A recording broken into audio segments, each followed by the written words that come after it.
Nia Wilson, stabbed to death at a public transit station in Oakland, California. The suspect, a white man with a criminal history. The assault put a spotlight on the unique threat faced by black women in this country, one amplified by both gender and race. This, as defense attorneys plan next steps for Shakisha Clemens, who was found guilty Monday for disorderly conduct and resisting arrest, stemming from her April arrest at an Alabama Waffle House, during which she was overpowered and exposed. Also facing a legal battle is the family of Marquise McLaughlin, the 28-year-old father of three, shot and killed in an argument at a Florida gas station last week. His death evoking that of Trayvon Martin 6 years ago because of the state's stand your ground law and rule. Joining me now is civil rights attorney Ben Crump, who's representing the McLaughlin family, and Jason Johnson, politics editor for TheRoot.com and an MSNBC contributor. Now, Attorney Crump, let me start with you. The McLaughlin case, stand your ground is the defense argument. White male shoots and kills McLaughlin in front of his girlfriend and three of their children. Next Sunday, a week from today at 4 o'clock at the St. John's Primitive Baptist Church on Palmetto Street in Clearwater, Florida, I and National Action Network will join you and the McLaughlin family raising this issue of stand your ground. There's a rule in Florida and 13 other states, I believe, that we've opposed since Trayvon Martin. Tell us about the McLaughlin case and why this stand your ground law is so egregious to so many of us. Well, Reverend Al, thank you for coming to Clearwater on behalf of the McLaughlin family, first of all. And just like the tragic killing of Trayvon Martin 6 years ago, you have a white man who is the initial aggressor, starts the confrontation, and then kills an unarmed black man and gets to go home and sleep in his bed at night. Now, it is troubling on so many levels that you have this subjective fear, not objective at all, but you get to go home and sleep in your bed at night. Where if black people do this, they are behind bars that night arguing they were defending themselves. But it's a double standard, especially when you consider what happened in this case. This strange cop wannabe comes up to this woman who's sitting in her car with her two toddlers, a 3-year-old daughter and a 4-month-old baby boy in the back seat, and starts hitting on the window, yelling at her, cursing at her, and pointing his finger at her. And her boyfriend, who's with their 5-year-old son in the convenience store, is alerted and comes out to defend his family and his property. If anybody had a right to stand your ground, it was Marquise McLaughlin. But when he pushes, according to the tape that we're running, was clearly even backing up. I don't even know how you say you're in imminent danger. They got into an argument, him defending his girlfriend and children, who the man had come after arguing with them, and he's backing up, and the guy shoots him. Now, how are you in imminent danger?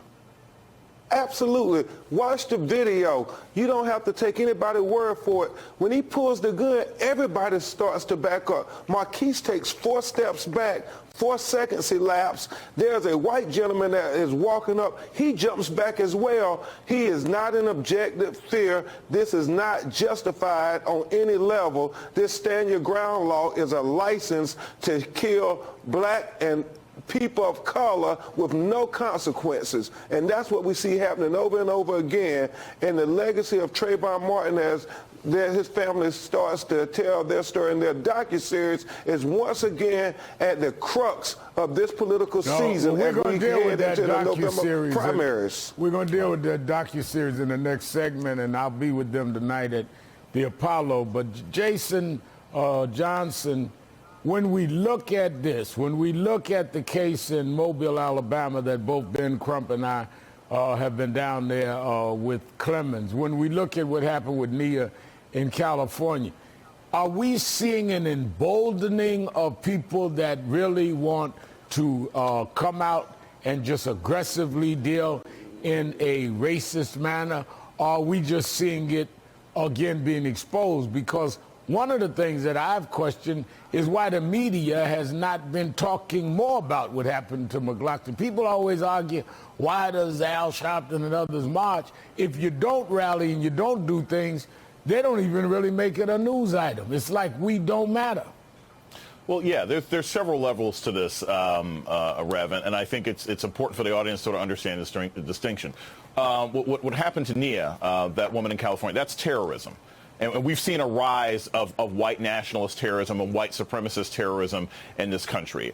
You see these large numbers of vaguely employed white men with bizarre criminal records who are killing black people at random, stabbing them with knives, shooting them with guns, and then, only sometimes running away, sometimes not running away, primarily for the purposes of demonstrating that they're willing to kill a black person. That's almost a gang initiation. That is something they do as an act of terrorism. Then what you see with so many other viral videos with somebody being yelled at for speaking Spanish in New York and this shooting with McLaughlin down in Florida, that is just the emboldening of white bigotry by a white nationalist, white supremacist presidency and his cronies like, Jeff Sessions and Stephen Miller and all the other white nationalists that he's empowered.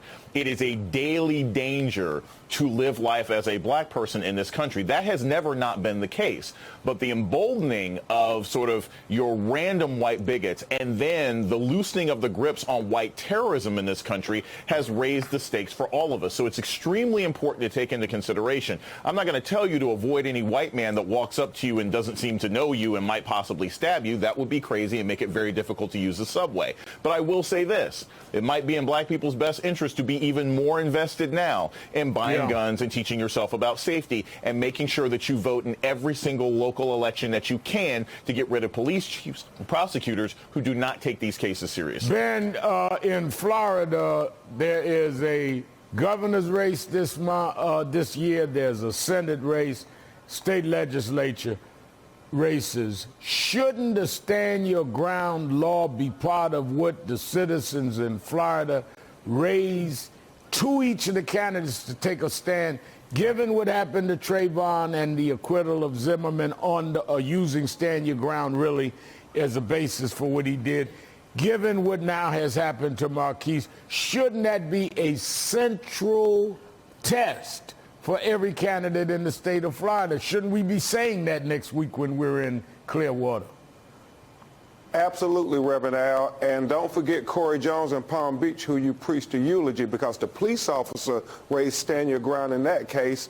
It is a critical issue, especially to people of color, because when they kill our young people, they are saying stand your ground, and they're being exonerated, they're being not held accountable. Can you imagine, Reverend Al, if this was a black man who approached a white woman with her 2 children in the back seat, yelling and cursing at her, and when the father came out to defend his family, that black man shot this white strange man?